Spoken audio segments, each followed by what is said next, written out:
చంద్రబాబు నాయుడు అధికారానికి వచ్చినటువంటి 60 రోజుల్లో ఎన్నికల హామీ ఒక్కటన్నా అమలు చేశాడంటే అమలు చేయలేదు, లేదా ఎన్నికల హామీ అమలు చేయకపోవటమే కాకుండా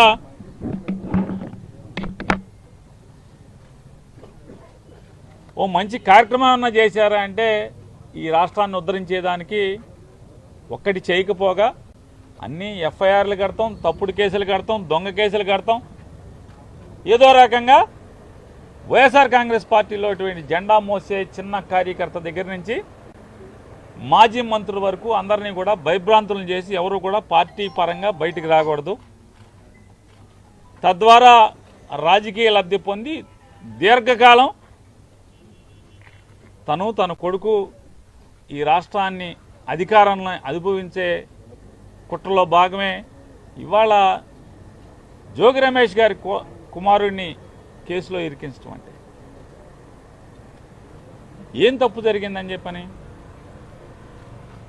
అగ్రిగోల్డ్ ఆస్తులు ఏ ఆస్తులు ఉన్నాయో అవన్నీ కూడా జీవోలు ఇవ్వడం జరిగింది. ఆ జీవోల్లో ఇచ్చినటువంటి ఆస్తి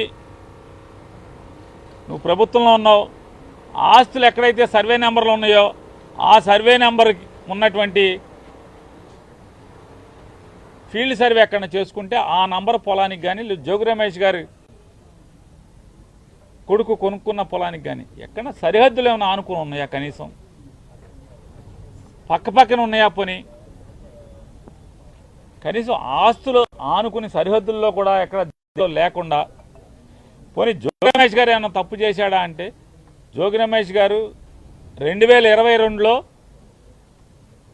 రామోజీరావు గారి పేపర్లోనే చేయించారు. అయ్యా ఈ సర్వే నెంబర్ పలానా ఆయన అమ్ముతా అంటున్నాడు, మేము కొనుక్కుందాం అనుకుంటున్నాం, ఇందులో ఎవరికైనా అభ్యంతరాలు ఉన్నాయా అని చెప్పని పేపర్ అడ్వర్టైజ్మెంట్ ఇచ్చారు 2022లో.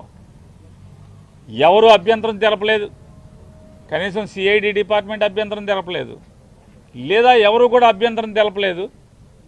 కానీ అమ్మేప్పుడు 2023లో కూడా అమ్మేప్పుడు ఎవరైతే జోగి రమేష్ గారి దగ్గర నుంచి వాళ్ళ కుమారుడి దగ్గర నుంచి కొనుక్కున్నారో వాళ్ళు కూడా ఇదే రామోజీరావు గారి పేపర్లో వచ్చేసారు.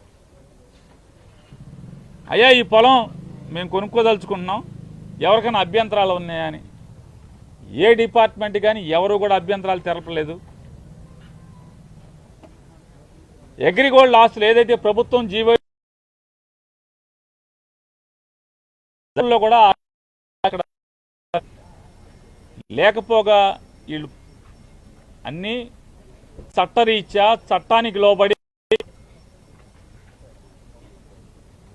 పేపర్ ప్రకటన ఇచ్చి ఈనాడులోనే రామోజీరావు గారి పేపర్లోనే పేపర్ ప్రకటన ఇచ్చి అభ్యంతరాలని కాల్ఫర్ చేసి లీగల్గా అన్ని జాగ్రత్తలు తీసుకుని ఆస్తి కొనుక్కున్నారు. సంవత్సరం తర్వాత సంవత్సరంన్నరకు ఆస్తి అమ్మటం జరిగింది. ఇవాళ అంటే 2వ తారీఖున ఈనాడు పేపర్లో వార్తలు రాయిస్తారు, ఆగస్టు 2వ తారీఖున సిఐడిలో ఎఫ్ఐఆర్ కడతారు 11 మంది మీద ఎంతమంది మీద. ఆ ఎఫ్ఐఆర్ కాపీని ఏసీబీ ఆఫీస్కి అదే రోజు కాగితం తీసుకొచ్చి ఇస్తారు. వీళ్ళు ఎఫ్ఐఆర్ని ఆ ఎఫ్ఐఆర్ నుంచి చదువుకుని వీళ్ళు ఒక ఎఫ్ఐఆర్ కడతారు 2వ తారీఖున. కట్టి వాళ్ళ తెల్లవారుజామున 4:30కి జోగి రమేష్ గారి ఇంటికి వెళ్ళి వాళ్ళని అక్రమంగా అరెస్ట్ చేస్తారు.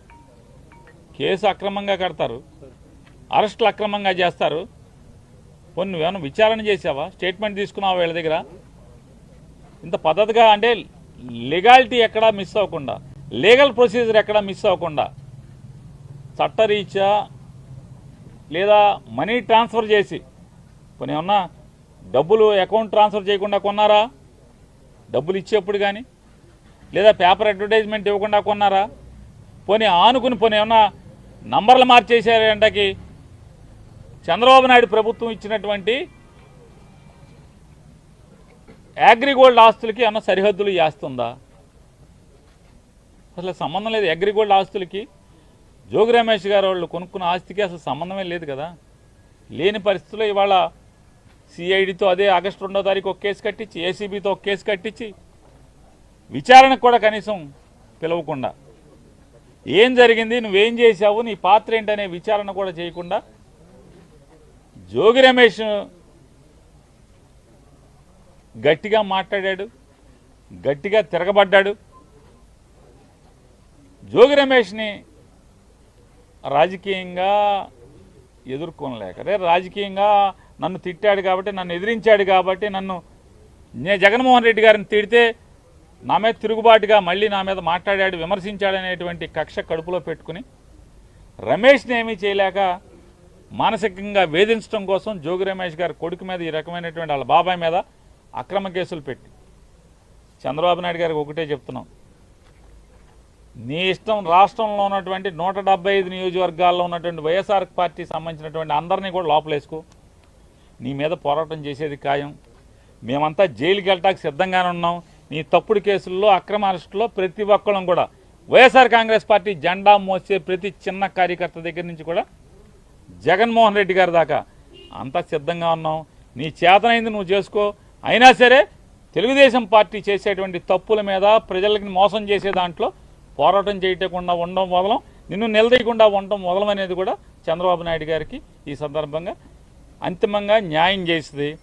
జగన్మోహన్ రెడ్డి గారిని దగ్గర నుంచి వాళ్ళ జోగి రమేష్ గారి కుటుంబాన్ని నువ్వు ఎవరిని వేధించదలుచుకున్నా మేము న్యాయ పోరాటం చేస్తాం, ధర్మ పోరాటం చేస్తాం. ఖచ్చితంగా నీ మీద తిరుగుబాటు చేసి రాజకీయ పోరాటం కూడా చేసి అన్నింటిని కూడా ఎదుర్కొని ఖచ్చితంగా 2029కి మీ ప్రభుత్వాన్ని పడదయటానికి కావాల్సినటువంటి ప్రతి పోరాటాన్ని చేస్తాం.